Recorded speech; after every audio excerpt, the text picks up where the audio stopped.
Hi, I'm Tammy Cowley. I'm a pediatric physical therapist. If your child receives therapy services, you might have come across a term called weight bearing. And if you have come across that term, you've probably also been given some sort of a standing frame or some specialized equipment or some exercises, and then we've given you some sort of a weight bearing program to implement. Now, it's pretty typical of us to probably give you some details, actually maybe quite a few details about how to implement that program. And I know I've had reports from some caregivers that sometimes moving forward with that program can be kind of complicated or kind of confusing. And I've thought a lot about it, and I think maybe what happens is in our attempt to give you all these details, which are really important because that's the way we can customize that program for your individual child. But anyway, in our attempt to give you all the details, maybe sometimes we don't actually present a very clear picture of an underlying concept that kind of ties it all together. So I know when I get confused, usually it's because I am lost in the details without some sort of an anchoring principle to hold on to.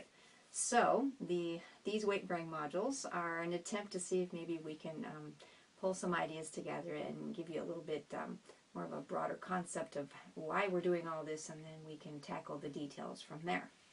So, well, basically if we're going to talk about weight bearing, let's start with the definition. What is weight bearing? Weight bearing is really just a body part resisting or supporting weight. So the definition is not very long, it's pretty straightforward, but well, sometimes it might be kind of hard to wrap your head around what a real world application of what that definition means though, right? So let's see if we can take a closer look at some examples of two different ways of looking at exercise and see if we can get some information out of those two different kinds of exercises that help us understand that weight bearing program a little bit more. I'm going to show you some pictures here. The first group of pictures, you see we have our little guy here laying on his back, and he's doing some typical movements that you might have performed in an exercise class somewhere.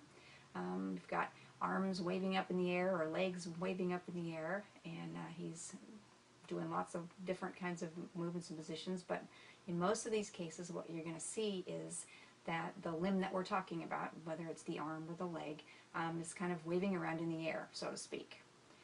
Now in this next group of exercises, what you're going to see is we have our guy standing up now.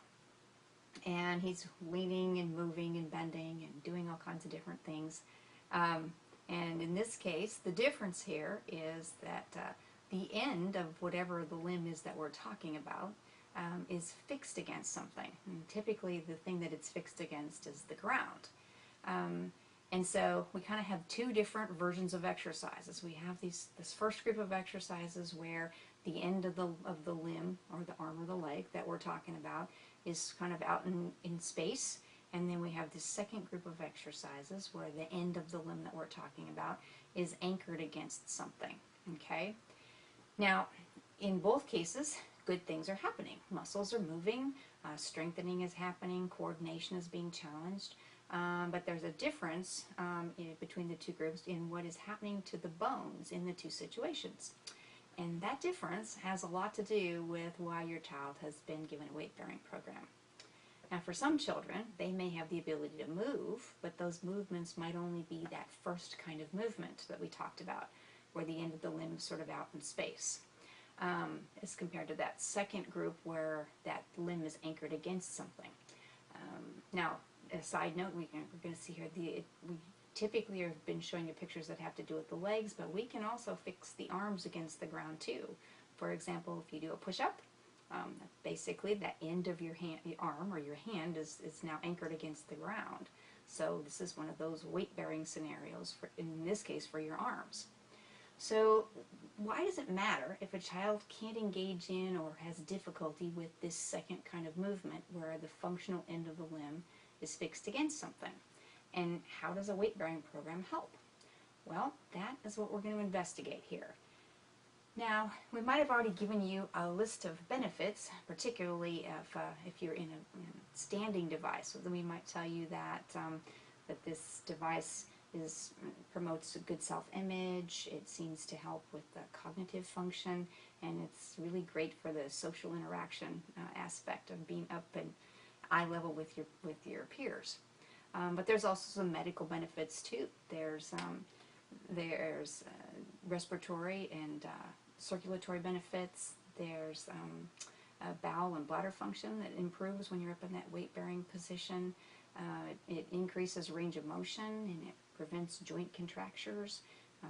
Contracture basically is just a word that means the joint is not able to go into its full range of motion like it's designed to go into, because for some reason the soft tissue around it is preventing it from going into that, that normal full range. And then the last one is that it improves bone strength. Now, that last one is the one I probably get the most questions about. So let's see if we can kind of figure out how a weight-bearing program might help with bone strength. Let's think about a skeleton. Now, one way in science, if we want to figure out what something does, we basically either add something or take something away and we see what happens, right? In essence, we're running an experiment. So let's kind of take that idea. Obviously, we can't or wouldn't want to take away a skeleton, but let's just make this a theoretical experiment, and let's imagine what would happen if we were somehow able to get rid of the skeleton. First thing I can think of is that it would no longer look like a body. It would lose structure and shape. So one thing the skeleton obviously does is to provide some structure and some organization. Okay, that's one thing. Second thing I would notice is things like the heart and the lungs and things like that that are vulnerable organs would no longer have a nice, safe, protective covering. So the skeleton provides a role of protection.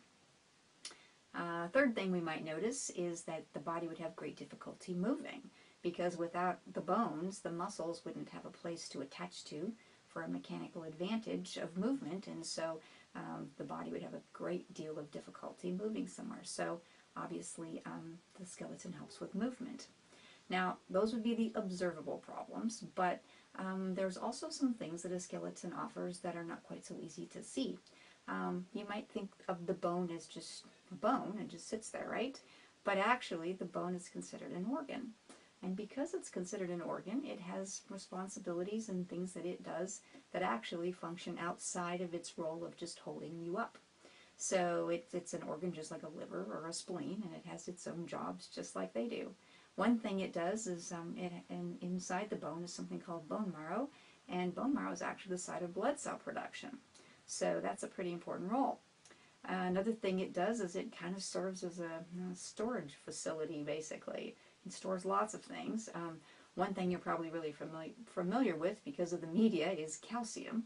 The bones store calcium, and that calcium makes them nice and strong. But one thing you might not know is that calcium is also really important for the function of other things like nerves and muscles who can't function without calcium. And it happens that if you have something that can be stored, it also can potentially be released. So the skeleton has the ability to not only use the calcium for its own needs, but to release that calcium into the body, into the bloodstream, and let it be used in other places too. So basically, the skeleton's a pretty important thing, right? And so how do we keep that skeleton healthy? Well, things like, obviously, genetics. Some people just come with stronger bones or a tendency for weaker bones. We have disease processes that affect bone strength. We have some medications, some which may be detrimental to bone structure and bone strength.